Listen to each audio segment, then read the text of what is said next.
ग्रामीण स्तर पे पहाड़ पलायन की सबसे बड़ी समस्याएं हैं और जो लोग यहाँ पर उद्योग लगाना चाहते हैं और ऋण की कमी हो जाती है। और ऋण कहाँ से मिलता है? बैंक से।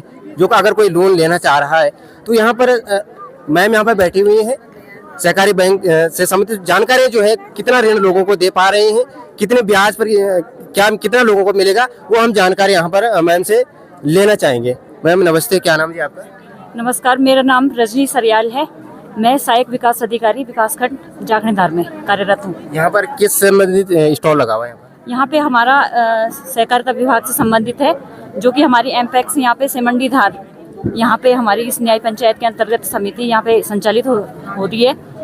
तो उसी से संबंधित हम यहाँ पे जानकारी दे रहे हैं कि हमारे यहाँ जो भी विभाग द्वारा जो संचालित योजनाएं हैं उनके बारे में हम लोगों को जानकारी दे रहे हैं। जैसे कि हमारी सबसे महत्वपूर्ण योजना है यहाँ पे पंडित दीनदयाल उपाध्याय सहकारिता किसान कल्याण योजना, जिसके अंतर्गत हम अपने सदस्यों को, जो हमारी समिति के सदस्य होते हैं, ठीक है, सदस्य आपके होते हैं। जैसे कोई उद्योग लगाना चाह रहा है, वो ऋण की सबको ही आवश्यकता होती है। आप कितना यहाँ पर ऋण मिल पाता है बैंक से और किस ब्याज पे, वो थोड़ा वही मैं बता रही हूँ। तो हम अपने सदस्यों को कृषि कार्य हेतु हम 1 लाख तक, अधिकतम 1 लाख तक बिना ब्याज का ऋण देते हैं। और पशुपालन, बागवानी, पोल्ट्री या कोई जड़ी बूटी उद्योग करना चाहे तो उसके लिए हम 1,50,000, 1.5 लाख तक का बिना ब्याज का ऋण हम उन्हें उपलब्ध कराते हैं। ब्याज कितने साल तक का है? ये जो पशुपालन वाला है वो अधिकतम उसकी समय सीमा 3 साल है, और जो कृषि कार्य है उसकी अधिकतम 1 साल है। उसके बाद आपको ब्याज पड़ता है। तो समय 1 साल के बाद जी, समय सीमा के अंतर्गत ही हम इसको ब्याज मुक्त ऋण कहेंगे।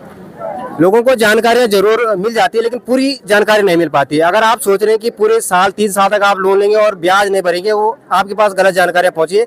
1 साल तक आपको कोई ब्याज नहीं पड़ेगा और 1 साल के बाद अगर ज्यादा समय हो जाता है तो आपको ब्याज देना पड़ेगा। सही काम है? जी जी बिल्कुल। बहुत बहुत धन्यवाद। धन्यवाद।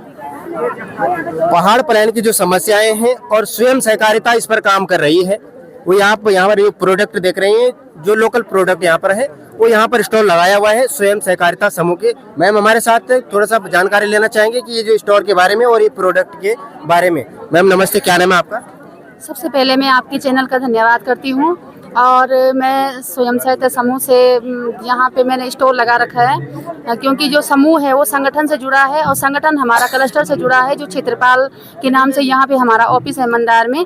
और वहाँ पे हमारा बहुत सारा जो क्लस्टर जो समूह संगठन है वो उस सहकारिता से जुड़े हैं, जहाँ पे महिलाएं ये सारा प्रोडक्ट बनाती है और वहीं से हम इसको परचेज करते हैं। परचेज के बाद कितना रेट तय करते हैं आप? कौन इसका रेट तय करता है, कौन इसको पैकेजिंग करता है इसको? जैसे सहकारिता में जो हमारा ऑफिस खुला है वो रीप परियोजना से खुला है, और रीप जो समूह की महिलाओं से ये सामान खरीदता है और उसमें वही इसको मतलब जो पैकेजिंग का काम करते हैं वो रीप ही करता है। कितना फायदा मिल पाता है आम लोगों को और स्वयं सहकारिता समूह में जितनी महिलाएं जुड़ी हुई है, कितना फायदा मिल पाता है इन प्रोडक्ट से? जितना मतलब हमारा परचेस होता है, जो भी सामान बिकता है वो सहकारिता में सब पूरा मतलब जो भी अमाउंट होता है वो सहकारिता में ही जमा होता है और उसी से ही हम महिलाओं का वो करते हैं।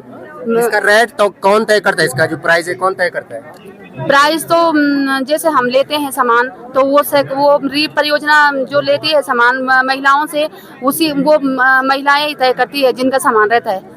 जी। ये समय सीमा कितनी है? स्वयं सहकारिता समूह जो आपका बनाओ, कितना समय सीमा है, कितने साल तक है? समूह सीमा तो इसकी मतलब हमेशा निरंतर ही चलता रहेगा, क्योंकि हमें यही बताया गया है कि जब तक हम लोग हैं तब तक मतलब ये चलता रहेगा, क्योंकि ये प्रधानमंत्री जी की योजना है और इसी के तहत ये समूह संगठन बने हैं।